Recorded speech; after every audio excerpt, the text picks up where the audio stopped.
What's up, everybody? You're watching The Political Vigilante. My name is Graham Elwood. So, Progressive Comedy Tour is coming to the Gulf States March 10th through the 13th. We're going to Lafayette, Louisiana, Oxford, Mississippi, Pensacola, Florida, and, of course, the Big Easy, New Orleans. Go to grahamelwood.com for all your tour dates. April, we're going to Texas. May, we're going to Salt Lake City and Boise. In June, we're doing the East Coast. We're doing D.C. We just added Baltimore. We have New Haven, Connecticut, and New York City. Go to grahamelwood.com, you guys. So this was hilarious. Fox News hosts are horrified to learn their own post show people want to tax the rich. Fox News, it's so funny, like the veil has come off because they, you know, their own system is backfired on them, right? So they're playing to working class white people, and yeah, working class white people want to tax the rich too. They thought they were always selling people on this, I don't want big taxes, I don't want big taxes. But sure, the middle class doesn't want to pay more in taxes. The poor don't. Working class people, nobody wants to pay more in taxes. But when you say tax the rich, like $10 million a year or more, and the poll comes out, and everyone's like, yeah, Fox News watchers are like, absolutely. Turns out that even Fox News can't find a way to hijack those numbers. The network's own polls conducted at the end of January found that a staggering 70% of respondents supported raising taxes on annual incomes over $10 million. In fact, 65% were down for raising taxes on those making over $1 million a year.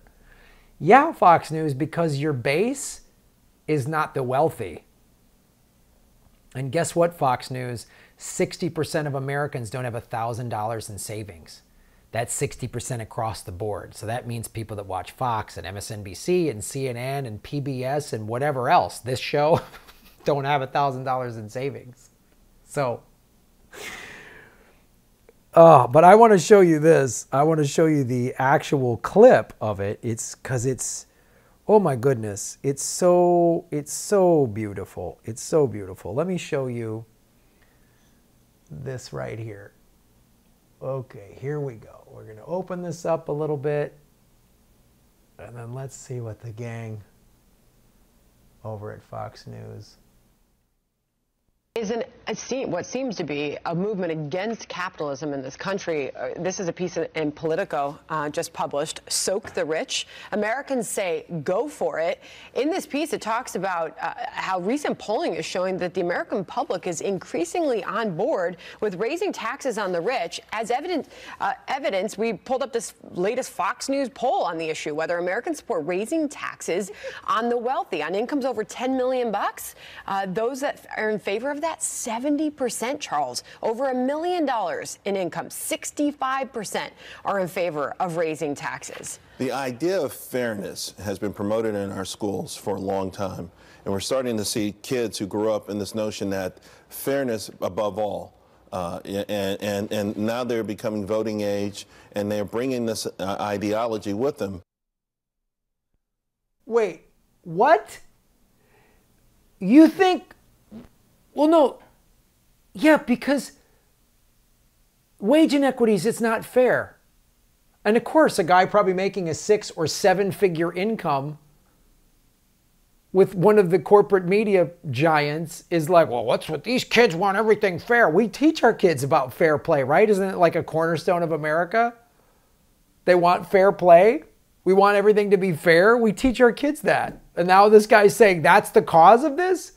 No. Unregulated toxic capitalism is the cause of this, my friend. Oh, these kids with their fairness. I mean, this is ridiculous. This is what happens. It's a Green New Deal and they're attacking Ocasio-Cortez. 70% of your viewers want to tax you guys. Sorry. Sorry, rich corporate media folks, this is what happens. This is what happens. I have, wow, zero sympathy for you. That's my poll. I polled myself what level of sympathy I have for the corporate media, and it's zero. What do I have for the 10 millionaires and up? Bad.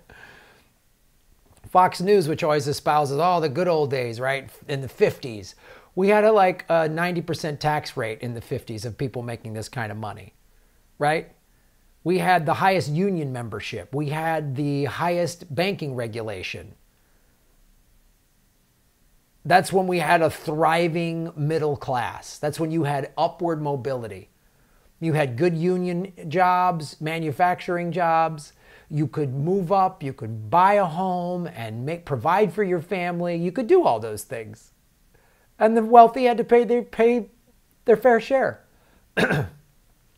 Man, so if I make $10 million a year after taxes, it's only $3 million? How am I going to live on that? These goddamn avocado toast eating millennials with their fair play. Well, let me tell you something what's not going to be fair. When the 99% storms the castle, that won't be fair. So you might want to acquiesce to this tax rate, friends, because there's more of us than there are of you. And when people can't pay their bills and can't feed their families, guess what? They're not going to give a shit about fairness. I'll tell you that right now. So let me bring back this slide here. This is the end of the article, which was just amazing. It was originally, and I'll put the link in the show notes. Blaming the abstract concept of fairness may seem like a reach, but it's not unprecedented in right-wing media. Not just right-wing media. I mean, the right-wing likes, oh, these kids with their participation medals or whatever like that, but it's a lot of people. Not that I'm giving right-wing media a pass by any stretch. In last year's Mr. Rogers documentary, Won't You Be My Neighbor, Fox News makes an unexpected cameo in a segment about conservative backlash to Rogers' show when anchors complained that Rogers' recurring theme that everyone is special was inconsistent with American ideas that hold people have to earn their value. Yeah, you're not special. Just conform. Go work for a billionaire and shut up and don't ask questions. And the billionaires shouldn't have to pay taxes and you should. That's what that message is. Shut your mouth, do your job, pay your bills, don't ask questions. Get in line, go to school, show up and work, be a consumer, don't be a rabble-rouser. If Fox News sees this kind of thinking that fairness corrupts children's brains and kids are only worth as much as someone is willing to pay them as the happy byproduct of capitalism, maybe they should be less surprised that young people are over it. Yeah, that's great. Young people are just done. Everyone's seeing it's done. If you're 18 years old, we've been at war in Afghanistan your entire life.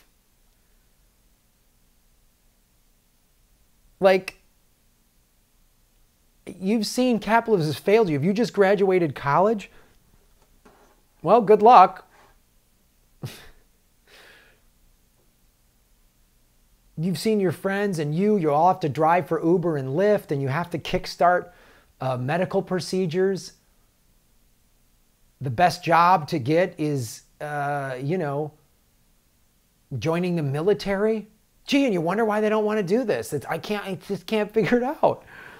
We've been running around in our country clubs and our private jets telling everybody to let them eat cake, and we don't understand why we got our heads chopped off. Can't figure it out. I gave them cake. I threw table scraps out of my yacht as we drove by a poor community. They should be happy. I don't understand why they don't. Goddamn millennials, so spoiled with their crushing student loan debt and active shooter drills because we can't have gun legislation because the NRA owns the politicians and never-ending war, and nobody ever asks how we're going to pay to invade Venezuela or Syria, but they always ask, how are we going to pay for free college tuition? How are we going to pay for student debt forgiveness? How are we going to pay for Medicare for all? None of those people on that Fox show have to worry about their health care or their retirement or anything like that. They don't have to worry about it, but you and I do. So thanks for watching the show, everybody. Go to Patreon, support what I'm doing so I can bring more videos like that. So you don't have to listen to these clowns on the corporate media tell you that you are wrong for wanting wage equality, for wanting wealth inequity to end. Stop your belly aching that there's homeless people. They just should have worked harder. And they should have just worked hard and been born into a family where their daddy gives them $1 million. like Trump, or you have a $2.4 million stock portfolio like Joe Kennedy III. That's what the wealthy get. Or you just hire your daughter to run your Clinton Foundation and she's already married to a hedge fund guy. That's the ruling class. Guess what? That's the ruling class. And they own the media. Thanks for watching.